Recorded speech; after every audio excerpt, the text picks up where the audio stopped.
అందరికీ నమస్కారం. నా పేరు శ్రీనివాస్. మీరు చూస్తున్నారు Srinu social connect YouTube channel. Friends, ఈ వీడియోలో మనమైతే మాట్లాడుకుందాం, డైరెక్టర్ రాజమౌళి ఎక్కువ డబ్బులు సంపాదిస్తున్నాడా, లేకపోతే డైరెక్టర్ అనిల్ రావిపూడి ఎక్కువ డబ్బులు సంపాదిస్తున్నాడా, ఎవరు రెమ్యూనరేషన్ ఎక్కువ, ఎవరు ఎక్కువ కోట్లు, చాలా అంటే చాలా కోట్లు ఎవరు సంపాదిస్తున్నారు, వీళ్ళిద్దరిలోనైతే మనమైతే చూద్దాం. నేను చదివిండే న్యూస్లో రాజమౌళి కన్నా అనిల్ రావిపూడినే చాలా కోట్లు, ఎక్కువ కోట్లు అంటే ఎక్కువ రెమ్యూనరేషన్ తీసుకుంటున్నాడని నేను చదివిండే న్యూస్. తర్వాత అంటే న్యూస్లో ఏం రాశారు, నేనేం చెప్తా, తర్వాత నేను చెప్పిన తర్వాత మీరు కామెంట్ అయితే చేయండి. ఎవరు ఎన్ని కోట్లు తీసుకోవచ్చు, ఎవరు ఎక్కువ రెమ్యూనరేషన్ ఉండొచ్చు అని అయితే మీరైతే కామెంట్ అయితే చేయండి. న్యూస్లో రాసింది ఏమంటే, రాజమౌళి 5 సంవత్సరాలకు అయితే ఒక మూవీ అయితే తీస్తాడు. ఒక్క మూవీకి 150 కోట్ల రూపాయలు అయితే తీసుకుంటాడని ఆ న్యూస్లో అయితే రాసినారు. ఇంకా మీరేమన్నా గూగుల్ వెతికితే 200 కోట్లు తీసుకుంటాడని అయితే మీరైతే వినొచ్చు. ఇక అనిల్ రావిపూడి ఒక సినిమాకి వచ్చి 40 కోట్ల రూపాయలు అయితే తీసుకుంటారంట. ఇది న్యూస్లో రాసింది. 40 కోట్లు అంటే 5 సంవత్సరాలకి ఒక్క మూవీ 150 కోట్లు అంటే 5 సంవత్సరాలకి 5 మూవీలు, ఒక మూవీకి వచ్చి 40 కోట్లు, 5 సంవత్సరాలకు వచ్చి 200 కోట్లు.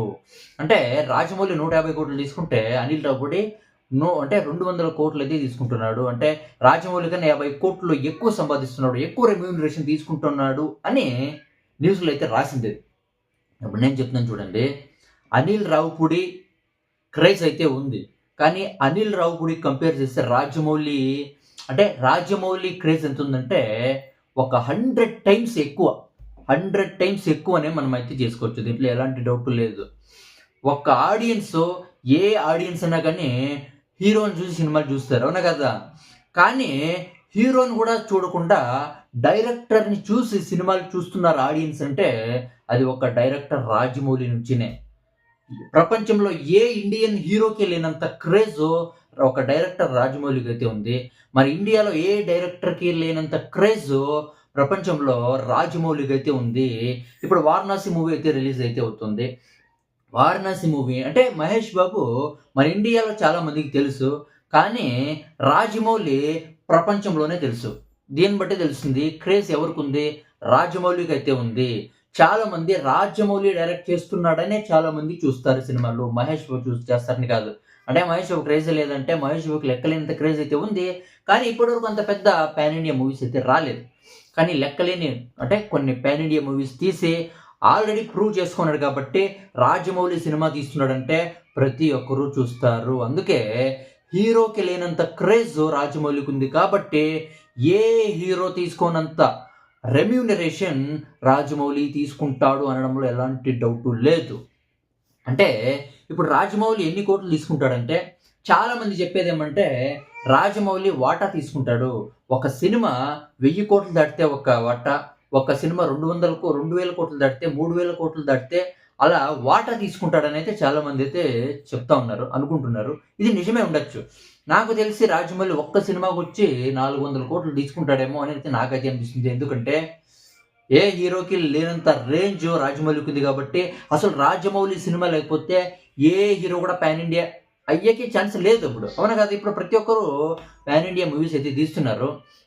కానీ రాజమౌళికి ఉండే క్రేజ్ ఎవరికి లేదు కాబట్టి అసలు ఏ హీరో కూడా తీసుకోడు. ఒక లెక్కలో చెప్పాలంటే ఇప్పుడు అనిల్ రావిపూడి ఇప్పుడు ఒక సినిమాకి వచ్చి 400 కోట్లు తీసుకుంటున్నాడు రాజమౌళి అని అయితే అనుకుందాం. ఇది నిజమే ఉండొచ్చు. ఇప్పుడు అనిల్ రావిపూడి రీసెంట్గా ఒక ఇంటర్వ్యూలో అయితే చూసాం మనము. అంటే ఒక జర్నలిస్టు అనిల్ రావిపూడిని అయితే అడుగుతారు, మీరు మణిశంకర్ వరప్రసాద్ గారికి అంటే 30 కోట్లు తీసుకుంటున్నారంట, నిజమేనని అయితే అడుగుతారు. నిజం చెప్తున్నా, నేనైతే 30 కోట్లు మణిశంకర్ వరప్రసాద్ గారికి తీసుకోవట్లేదు. కానీ ఆ రేంజ్ నాకుంది అని అయితే అంటే చెప్తాడు. అంటే అనిల్ రావిపూడి అయితే చెప్తాడు. దీని నుంచి మనం ఏమర్థం చేసుకోవచ్చు, 20 నుంచి 25 కోట్లు అయితే తీసుకోవచ్చు. ఒక 20 కోట్లు తీసుకోవచ్చు అని అయితే అనుకుందాం. అంటే ఒక 5 సంవత్సరాలకి ఒక్కొక్క మూవీకి ఇప్పుడు 20 కోట్లు తీసుకుంటున్నాడు, నెక్స్ట్ మూవీకి 25 కోట్లు తీసుకోవచ్చు, అవునా కదా? ఇలా తీసుకోవచ్చు. ఒక మూవీకి 20 నుంచి 25 కోట్ల రూపాయలు అయితే తీసుకోవచ్చు.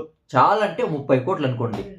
అంటే యావరేజ్గా లెక్కేసినా కూడా ఒక 5 సంవత్సరాలకి ఒక 120 నుంచి 140 కోట్ల రూపాయలు అయితే సంపాదించవచ్చు అనిల్ రావిపూడి, అవునా కదా? ఒక 150 అనుకోండి, అవునా కదా? ఇక రాజమౌళి 5 సంవత్సరాలకు వచ్చే ఒక్క మూవీకి ఎంత సంపాదిస్తాడు, 400 కోట్లు.